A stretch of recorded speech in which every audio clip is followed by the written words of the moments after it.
Check, check. I guess we are back with another Armfighter report. It is September 21st, 2023, and I have the pleasure of sitting here with the number 7 ranked 210-pound right hand in the country, Roby Russell, about his upcoming matches at the 198-pound North American Invitational. Robbie, is this your biggest test of your career so far? Or is this just another day at the office? Uh, well, me just pulling Brandon was a really big test. It kind of showed me where I was at, but in terms of overall collective talent and the things a person will have to go through to win this, I can't think of any class that would have to go through this amount of depth of talent. So I would have to say, yeah, it would be. Do you prepare any different going into an event like this as a round robin than you would just a normal tournament? Um, Probably want to focus more instead of trying to be uh, less technical or fundamental. I've tried to just get stronger and work on more volume work for endurance. See, going against just one guy, you can kind of, train to go against their skill set, but it's a lot different when you have 11 other guys that most of us might be hook pullers, but we don't all hook the same. And then you have those well-rounded individuals or somebody like Bob Brown that just nobody else pulls like him, or Jason Merlot that is a long lever top roller that's probably going to take almost everybody's hand until he gets tired. So you have to more or less try and just be a better version of yourself instead of just training for one particular opponent. And would you call yourself a hook puller? Most of my matches right-handed. That's probably my best skill set. Um, just being honest, most of my big wins end up there. I would like to think that I'm a little more than that, but I that would just seems assume. where it always goes. Yeah, and it's a good thing to fall back on, obviously. In a tournament like this, I would assume you're going to try to avoid that as much as possible. But being a hook puller, how do you try how do you avoid it if that's where you're wanting to go? Um, Always start out high and hope they hold on. I guess that's everybody's going to be different. Like I've pulled some of the guys here, so I know how we are going to match up with each other. So you can run with the idea that you could try and work your way through it, navigate it, like possibly lay down for this match. That way you have more to go for the next three. Or do you just try and blast everybody as much as possible, and not give yourself any break? Um, I'm not fortunate enough. I don't have a teammate in this or somebody I'm really close to, because for me, everybody's going to want to kill me as much as I want to beat them. Um, I have, there's some, I don't know, I guess round 3 to 4 to 8 is pretty brutal for me. Most of them hook guys, so I could end up in 4 or 5 hook matches in a row because I got top rolls at the beginning and top rollers at the end. Kind of screwed in that dimension. Yeah, and because of the guys that are in the class, there is no real good draw no matter what. No, But no, we're all. that being said, I don't think you got a horrible pull. You know? No, I mean, like I said, I don't really have like a hook guy than a top roll guy. It's. I'm not going to say that I have a worse draw or a better draw. What does suck is I have Artem dead last. So that is what it is. Hopefully he's just as beat up as I am when we get there. And then Bob's my second to last match. Have you pulled either of those guys? I've pulled Bob once, back in Hawthorne. I think that was 2021 or 2020, I believe. Back in the 185 class, that's the last time I ever cut to that weight. Did you get him? Yeah, I beat Bob. Craig was telling him I was going to hook him. And for me, like, I watch everybody that pulls in the class. I watch tendencies they have. I knew Bob was expecting me to hook, so I top rolled him. He didn't expect that at all. Artem, last time I pulled Artem was obviously at the East versus West finals. Got to hand it to me. So I'm looking to do something a little different about that. This ain't the same guy he's going to be pulling. He'll seem to think otherwise, but he'll figure it out like everybody else does. I mean, by the last round, everybody's got to get beat up. I don't think there's any way that somebody's going in fresh into round 12.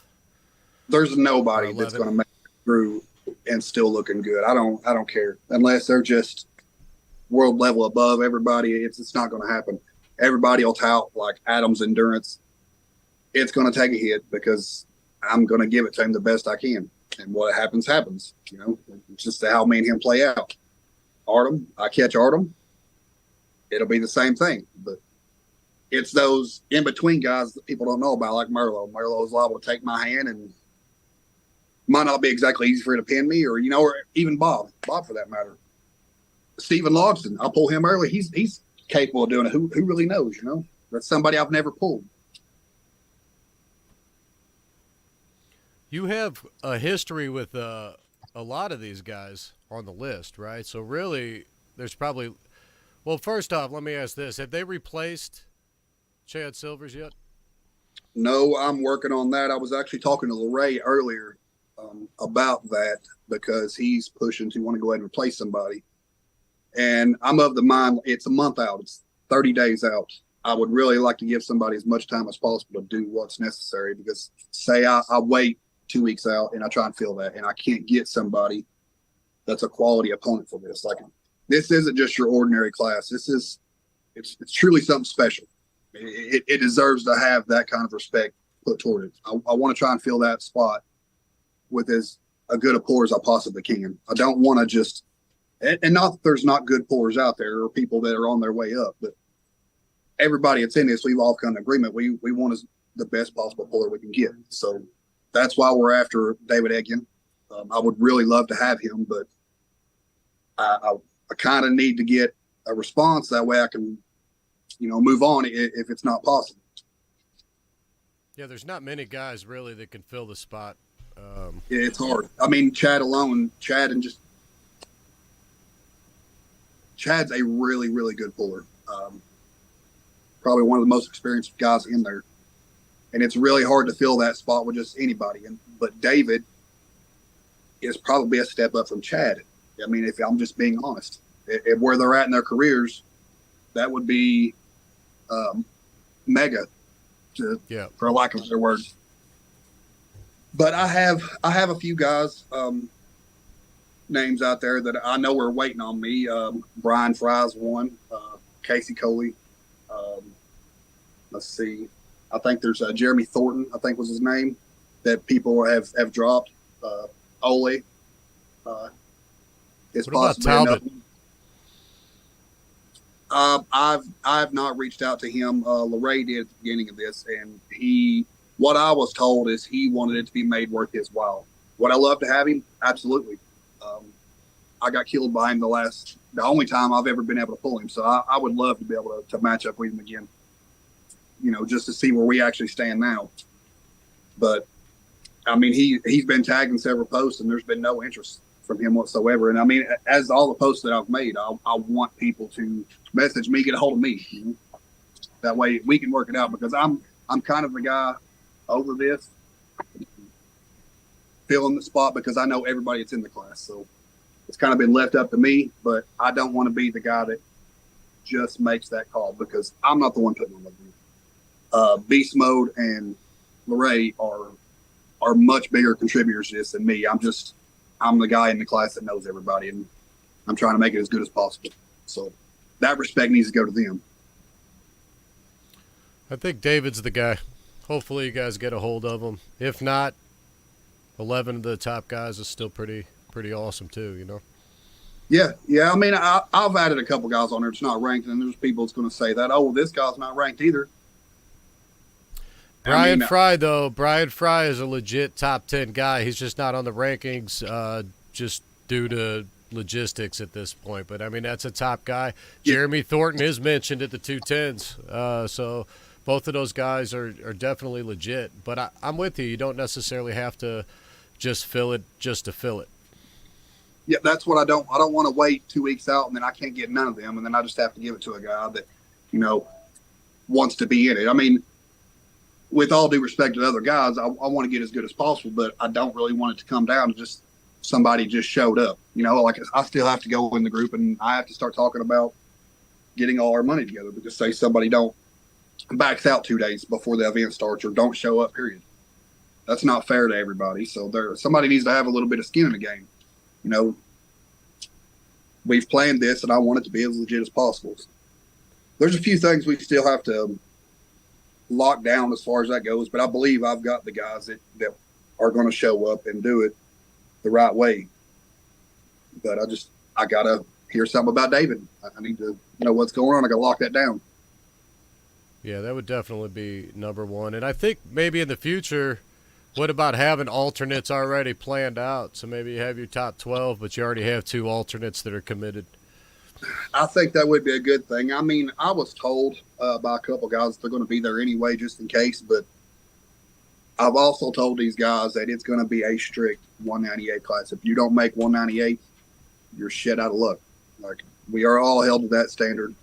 There is no weight allow or clothing allowance or any of that stuff. I mean, this is as high as level as I could possibly get it. I've wanted great referees in it. I've tried to get better venues. I mean, you name it. I've tried to make sure that it's as good as I can possibly get it, because these guys deserve that. I mean, this isn't just a random class. This is a class that may have never happened before. I mean, with this amount of talent in one class. I mean, I've been to the WAL finals and all that stuff. I've seen the guys that show up. I've East versus West finals. Those classes don't compare to this. No, there's definitely a lot of talent and a lot of eyes on it. You know, round robins, it's not the best for ranking situations to look at because of all the factors, but man, they're interesting. And to put all those guys in, it adds another dynamic to it when you're looking at the match after the match and what's in the 5th round and the 6th round and the 7th round. Absolutely. How much do you look into the actual schedule of the matches, and does that play into your training at all, or any of your game plan or anything like that at all, or do you just kind of push that to the back? I'll be honest with you. I've not thought about my draw too much, other than say possibly I want to try and navigate it and give myself a breather in between, because I actually have I pull Craig, I pull Eduardo, maybe then Adam. So I have 3 guys right there that I'm kind of contemplating. Say I want to lay down to Craig, then pull Eduardo and Adam, you know, theoretically. I think that's how my draw goes. So that's really the only idea that's ran through my brain. Possibly, you know, buy myself a little bit of my reserve to get through the deeper rounds. Like, say I lay down one match, but I can still win the next 4. You know, strategically, I think it would be in somebody's best interest sometimes to do that stuff. But I know me and how my ego is. I've laid down a few times in my past, and I don't think that I can do it again. So. Well, and then do the other matches play into that too? So maybe you have, you know, you have the idea of, okay, I'm going to lay down to Craig because it's going to help me in the next 3. But then right before that, Craig's in this nasty, nasty hook war, right, where he's just sweating, he's beat, and you're like, wait a second, do I want to lay this down? I might be able to just walk right through him right here. See, that's the trick part of a round robin. See, like, you can plan to do this, and this. Then all of a sudden, right before you go, everything that you just thought you was going to do gets changed because of that particular match. That's a war. Somebody's just got beat up real bad. So now all of a sudden, your thought process changes. Is there a time frame where are they like, as soon as one match is up, the next match has to start right then? Do they give a break in between matches? Is that scheduled at all? Or is I believe there any type of rule for it? There's not been any rule set laid down. I think it's going to be more or less just like a tournament style. When a match ends, roughly a minute later, the next match will be up. That's kind of what we've discussed it. Instead of putting a time limit on it, make it flow the same way. Each round flow like a tournament does. And then possibly a 2-minute break in between each round, I think is what we was going to go with. But I've also thrown out there a 5-minute break after 4 rounds. Like go 4 rounds, 5-minute break, go 4 more, another 5-minute break, just for in case somebody has to use the bathroom or the rest need a break, something like that. So, I mean, it's going to go. It could be 45 minutes for 4 rounds to go, possibly an hour. So, I mean, 5 minutes isn't a big deal. It's just I don't want to go and, a 15-minute break here, 20-minute break there. That's my thinking. Are you cycling referees, or do you have just a set head referee? Tim Talmadge. Tim Talmadge, Bill Onofre. Yeah, he actually wants to bring in. He wants to bring in, I think, 2 of his own guys. And me and Lorray talked about it, and I'm actually okay with that because I gave him the job of head ref. So what he thinks is best, I'm all for it. I respect him to the utmost degree. I think he's an incredible referee at the highest level. So I want that decision to be up to him because I think he's as good as it gets. So then who are the refs then now? Well, I was about to say them whatever, and they just skipped my mind. Tim will be head. I'm thinking Patrick. Yeah, Pat Barry and Bill Onofre. They are still. Okay. Yeah. Yes. Yeah, that's going to be the 2. They possibly could alternate, but I mean, actually, I believe I've been ref by all of them. So I mean, they're all great, but I want Tim because I don't think he's going to be biased in any way. I love how strict he is, catches everything.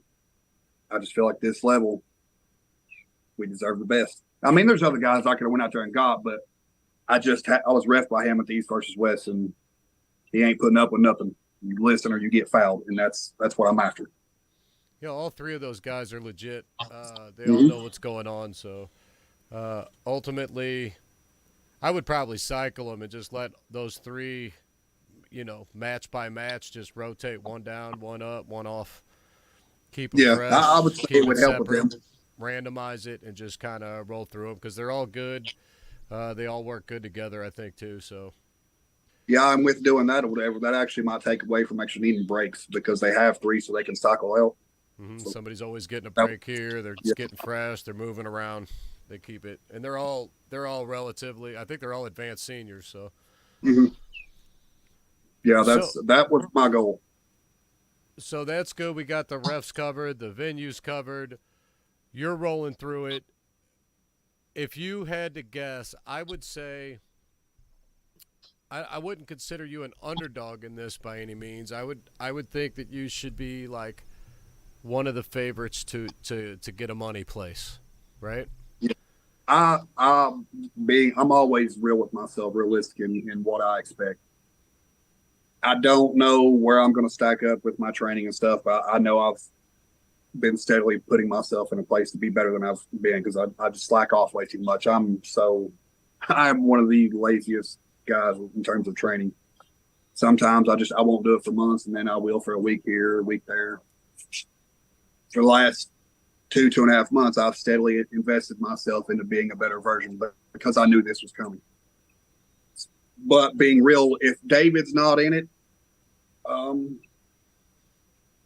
I think I could be top 3. If David does go in it, I'm gonna be 3rd to 5th. That's my realistic hope. Could I place outside of that?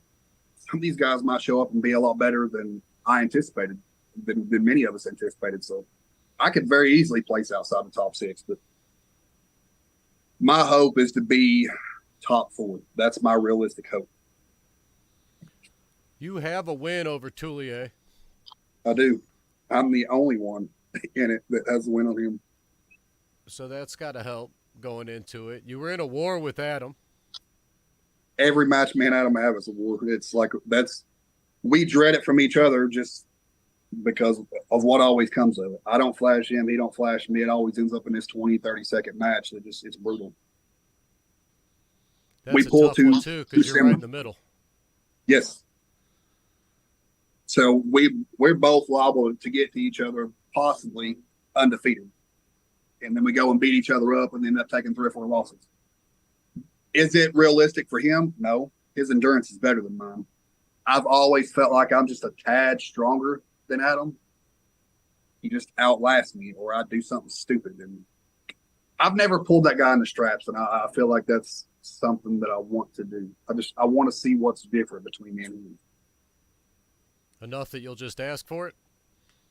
Oh yeah, if he would do it, for sure. But I mean, a strategic puller would be absolutely not. History's on his side. Don't change what doesn't need to be changed. So he has a winning streak on me outside the strap. So I wouldn't volunteer to go with him. That's just being me. So I would assume that Adam's one of your top 3 guys. If you had to pick, Craig probably as well. Greg, Adam, And then David if he shows up. yeah, and then me and you Artem like your fight. chances with everybody else though, right? Artem's interesting. Whatever.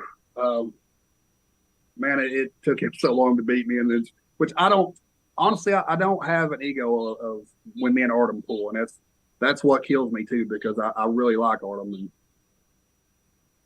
and I'm too nice. But my hope is that I'm not nice to anybody. I'm focused, like much more than I was against Brandon. For some reason with Brandon, I couldn't motivate myself to want to go in and just kill him. And in a lot of ways, I have that sometimes, but just didn't have it. I mean, besides the fact that Brandon's an absolutely monstrous dude, he's bad. I feel like I could have did better than I did, but it is what it is. In the past, I shouldn't be trying to say anything to take anything from him. But for the most part, I like my odds. I don't think anybody in the round robin is going to kill me. Craig's speed is an absolute problem. I felt him with the monster factor, and if that is really what I felt, and I'm not just playing tricks in my own mind, Craig's going to kill everybody. He looked extremely strong in Mississippi. Well, there's going to be plenty of us that want to see, how they stay. I know Artem wants to really pull him, which I think they pull each other first round. So we'll see who's who there real quick. Like, stylistically, man, outside of Craig, I worry more about Jason Merlot than I do anybody, because his top roll is so good. It's stylistically, it's a nightmare for me. I'm known to just get top rolled by somebody when I shouldn't. I think I pull him round 6, 7, or 8, far enough in where my wrist could be compromised. And I mean, Adam's got a long arm and a huge hand, but Merlot might be one of the only guys that have a longer arm than you in this whole thing, right? I mean, he is a very lanky. My arm is not actually long. Like I think Artem has a longer lever than I do. But everybody thinks that my arm is long. It's not. Like, I always end up having, which at the same time I do always have to end up dumping my wrist somewhat. I can't ever post extremely high. It's always more of that than that. But Merlot, depending on where him and Adam pull, Merlot has the skill set to threaten Adam. He has a good hand, a very good hand. If he got him early, don't count Merlot out. I'm telling you. I've never legitimately grabbed a hold of Merlot and pulled him to any degree, but I've watched him pull. Artem went up against him, and I trust Artem's judgment when he says he's a bad dude. So a lot of people are going to sleep on him, but it wouldn't surprise me if Merlot isn't a top 4 or 5 guy when this is all said and done. No, me neither. And I witnessed it at the IFA Worlds when he pulled Brent. And I think Brent won, but it was on fouls. They were locked up in the middle, and it was a battle. And I was like, oh, okay, Merlot's, he was real. He was legit. And his size, he's got a very long arm. He's strong inside. Yes. He's definitely, I don't think, an underdog. I could easily see him in the top 3. So Merlot will be actually one of the bigger guys in here. he might be walking around the same weight as me, but I think his frame is possibly a little bit bigger than me, and I'll be one of the bigger guys in it. Merlot don't get the respect he deserves because he's so quiet and humble. But I'll promise you, when they go to grab a hold of him, they are in for a rude awakening. That's the one guy that I'm not going to be nice to, just because I know what's coming. He's not going to want to hook roll me. He's going to try and top roll me. So that's the one thing I love. Like Steven's not going to hook me. I know what's coming. So it's easy for me. Either I tie him up in the center or I'm beat. Their skill set is so one-sided that it's easy to plan against. But because I have 11 other guys, you can't really plan for just one person. You just kind of know what you're getting from each individual. Speaking of being one of the bigger guys, how much weight do you have to cut going in here? You're walking about 205? Yeah, I was actually 206 earlier. So it's just a little water cut? No problem. Yeah, yeah, by the time I get there, whatever, I'll change my diet in the next week or two. And honestly, I probably won't cut it all. I'll just walk in at 198. And then nobody else really should be cutting that much weight either, right? Maybe Merlot is about a 210, 20. Merlot was, yeah. Because me and Jason, honestly, is where I'm at right now. Because I've not seen him in a while, but I would say me and him is very similar. We're about the same height, same weight. As far as height and weight goes, we're probably two of the biggest guys. But Adam's not small either. Adam was probably around 215. Dallas was probably 215. Eli, I think Eli moved up to around that area as well. So as far as weight goes, that was probably the three heaviest guys. And then you got like Artem and me and Jason. So that's probably in that area. Now you got guys like Eduardo and Craig. Let's see. I can't remember how heavy Steven is, but Eduardo and Craig are more of 190 pullers, 190, 195 guys. Steven's about 205. Okay. So I want to be as fair as possible. That's why I want it to be a strict 198. I don't want to give anybody no outs. I want you make the weight, and you almost got like 24 hours before we pull. We're going to weigh in. Weigh-ins will open up at 2:00. So everybody has plenty of time. I'll be at work, and everybody will be weighed in before I do. So they actually have an advantage over me on that. So, yeah, I mean, I look at guys like Eduardo and Bob Brown. Bob's another one I forgot about. And you think, okay, yeah, they're definitely underdogs, but those are guys that are going to ruin some people's nights. You know, Eduardo's got a spot that's nasty. Yeah, Bob really has a style that everybody underestimates. Yeah, and I was a big. And has his hand, you're in trouble. I really didn't think Bob would do to Austin what he did, and he made it look easy because I know what Austin feels like. I mean, nothing, just almost looked like he was toying with him. And it was unrealistic in my head to believe that he could do that. It's real. That's why styles make matches. Just because I might be able to do something easier for somebody does not mean that the next person can. I think Bob is a bigger threat to people than they realize. Yeah, I think everybody's a threat in their own ways, and a lot more, maybe not necessarily to win each individual match, but just to dictate what is going to happen in future matches going on. Every match has the potential to be a war. Yeah, honestly, I don't like my draw because of who I have the last two rounds. I pulled Bob, then Artem. Two guys stylistically that if they were in better shape than me, because I have to go through 6, 7, 8 matches in a row of nothing but hook guys. I'll take that back. I got Merlot in there somewhere. But it's a nasty draw, really, any way you split it. I have two guys that like to top roll that are going to attack my hand. So it is what it is. I'm here for it. That's what I wanted to accomplish with this. I wanted the best guys. I wanted to get in one room, and I want to see who's who instead of everybody just dancing around each other. I used to do the whole chasing thing. I want to pull this guy, so I'm going to go catch him here.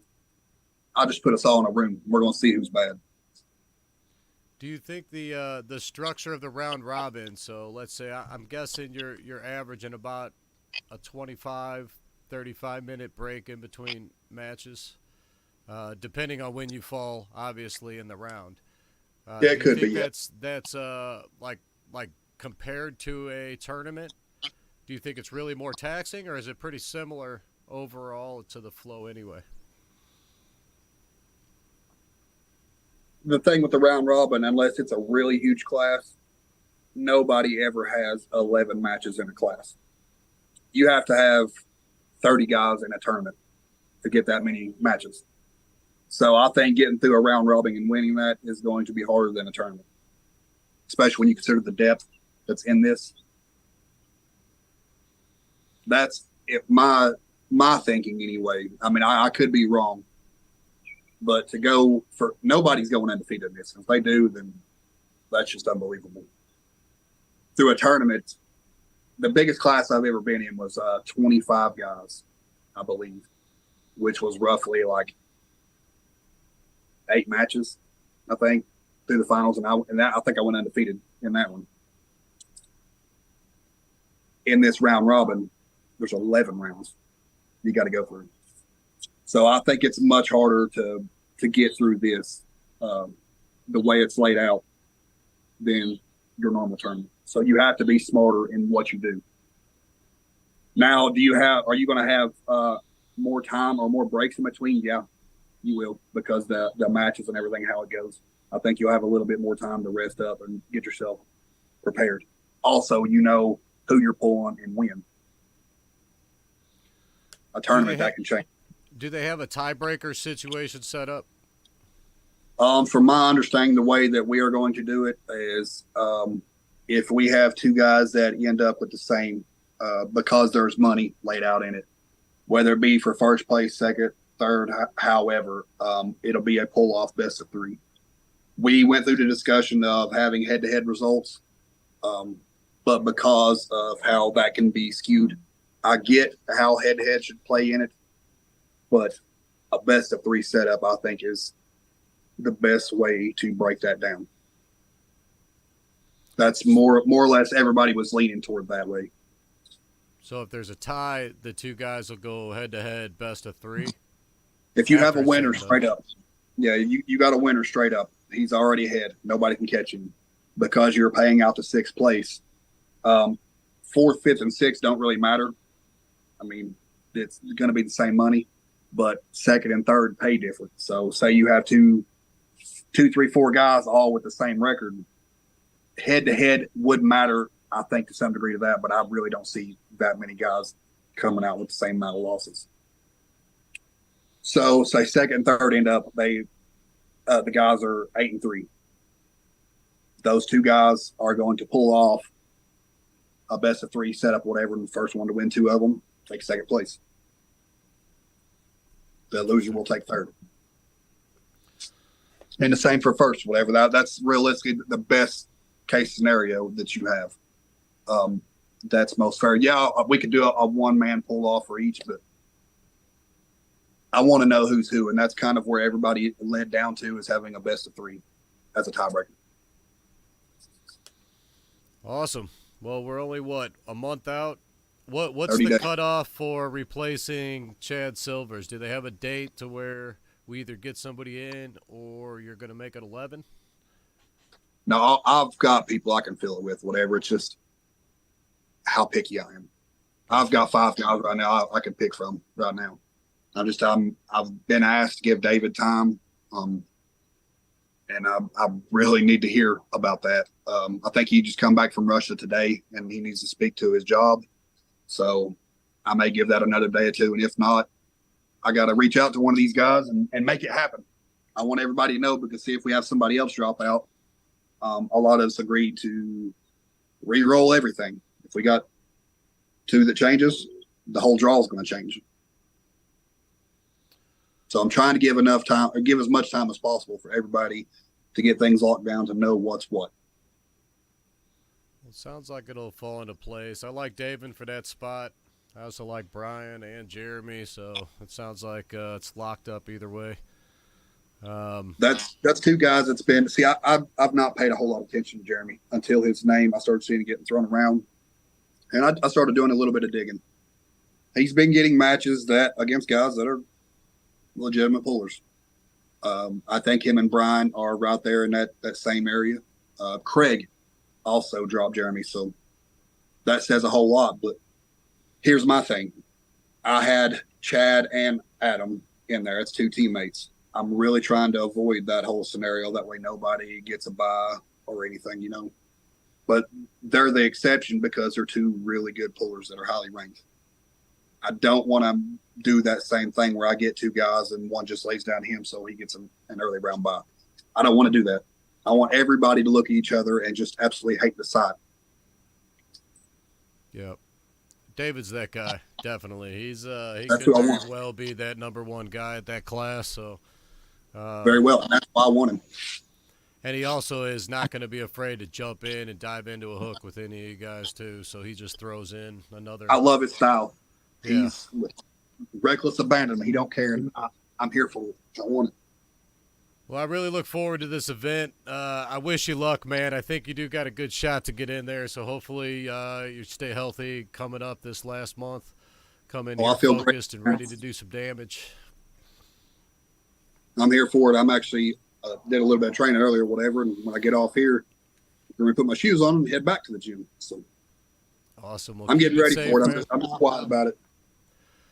Well, I wish you luck, man. I appreciate you coming on and taking the time out to talk with me. Good luck, and we will see you next month. Appreciate it, brother. Roby Russell.